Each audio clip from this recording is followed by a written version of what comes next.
ನಮಸ್ಕಾರ ಎಲ್ರಿಗೂ ಮತ್ತೊಂದು ವಿಡಿಯೋಗೆ ಸ್ವಾಗತ. ಲಾಸ್ಟ್ ವಿಡಿಯೋದ ಕಂಟಿನ್ಯೂಷನ್ ವಿಡಿಯೋ ಇದಾಗಿರುತ್ತೆ. ಲಾಸ್ಟ್ ವಿಡಿಯೋ ಇನ್ನು ಯಾರು ನೋಡಿಲ್ಲ ನೋಡಿ. ಮೊದಲು ರಾಕಿ ಬಾಯ್ನ ಮೀಟ್ ಆಗಿ ಮನೆಗೆ ಬಂದ್ಮೇಲೆ ನನ್ನ ಫ್ರೆಂಡ್ ಒಬ್ರು ನನಗೆ ಡೆಲ್ಲಿಯಿಂದ ಗಿಫ್ಟ್ ಕಳಿಸಿದ್ರು ಅಂತ ಗಿಫ್ಟ್ ನೋಡ್ತಾ ಕೂತ್ಕೊಂಡೆ. ನನ್ನ ಫ್ರೆಂಡ್ ಮಾತ್ರ ಅಲ್ಲ ಗುರು, ನನ್ನ ಜೂನಿಯರ್ ಸಿಸ್ಟರ್ ಕೂಡ ಒಂದು ಗಿಫ್ಟ್ ಕೊಟ್ಟಿದ್ರು. ಎಲ್ಲರೂ ತಲೆ ಕೆಡಿಸ್ಕೊಂಡಿರ್ತೀರ ಅಲ್ವಾ, ಯಾರಪ್ಪ ಅದು ಡೆಲ್ಲಿ ಫ್ರೆಂಡ್ ಅಂತ ಹೇಳಿ. ನನ್ನ ಫ್ರೆಂಡ್ ವರ್ಕ್ ಮಾಡ್ತಾ ಇರೋದು ಡೆಲ್ಲಿನಲ್ಲಿ, ಬಟ್ ಅವರು ಮೈಸೂರಲ್ಲಿ ಇರೋ ಕಾಮಧೇನು ಗಿಫ್ಟ್ ಅಡ್ಡ ಅನ್ನೋ ಗಿಫ್ಟ್ ಶಾಪ್ ನ ಕಾಂಟ್ಯಾಕ್ಟ್ ಮಾಡಿ ಆ ಗಿಫ್ಟ್ ಶಾಪ್ ಕಡೆಯಿಂದ ಗಿಫ್ಟ್ ಕಳಿಸಿದ್ದಾರೆ. ಸೊ ಬನ್ನಿ ಈಗ ಮೊದಲು ನನ್ನ ಜೂನಿಯರ್ ಸಿಸ್ಟರ್ ಕೊಟ್ಟಿರೋ ಗಿಫ್ಟ್ ನ ಓಪನ್ ಮಾಡುವ.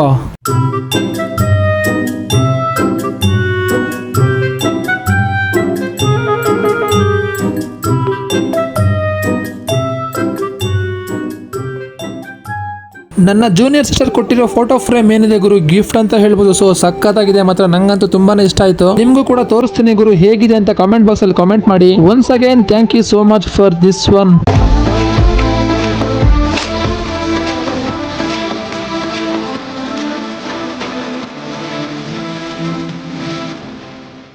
ಸೊ ನೋಡಿದ್ರಿ ಅಲ್ವಾ ಗುರು, ನನ್ನ ಜೂನಿಯರ್ ಸಿಸ್ಟರ್ ಕೊಟ್ಟಿರೋ ಫೋಟೋ ಫ್ರೇಮ್ ಗಿಫ್ಟ್ ನ ಹೇಗಿದೆ ಅಂತ ಕಾಮೆಂಟ್ ಬಾಕ್ಸ್ ಅಲ್ಲಿ ಕಾಮೆಂಟ್ ಮಾಡಿ. ಈಗ ನನ್ನ ಡೆಲ್ಲಿ ಫ್ರೆಂಡ್ ಕಳಿಸಿರೋ ಗಿಫ್ಟ್ ನ ಓಪನ್ ಮಾಡೋ ಸಮಯ ಗುರು. ಬನ್ನಿ ಗುರು ಓಪನ್ ಮಾಡುವ. ನನ್ನ ಫ್ರೆಂಡ್ ಪ್ರಾಪರ್ ಊರ್ ಬಂದ್ಬಿಟ್ಟು ಹಾವೇರಿ, ಬಟ್ ಅವರು ವರ್ಕ್ ಮಾಡ್ತಾ ಇರೋದು ಡೆಲ್ಲಿನಲ್ಲಿ ಅಷ್ಟೇ.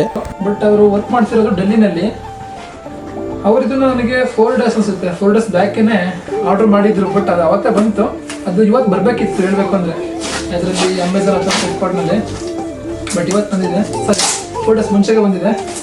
ಬಂದ್ಬಿಟ್ಟು ಡೆಲ್ಲಿನಲ್ಲಿ, ಬಟ್ ಮೈಸೂರು ಅವ್ರನ್ನ ಯಾರನ್ನೊಬ್ರನ್ನ ಕಾಂಟ್ಯಾಕ್ಟ್ ಮಾಡಿ ಗಿಫ್ಟ್ ಅಂಗಡಿಯವ್ರನ್ನ ಅವ್ರ ಥ್ರೂ ಆರ್ಡರ್ ಮಾಡಿಸಿ ನಂಗೆ ಇದನ್ನ ಕಳ್ಸವ್ರೆ.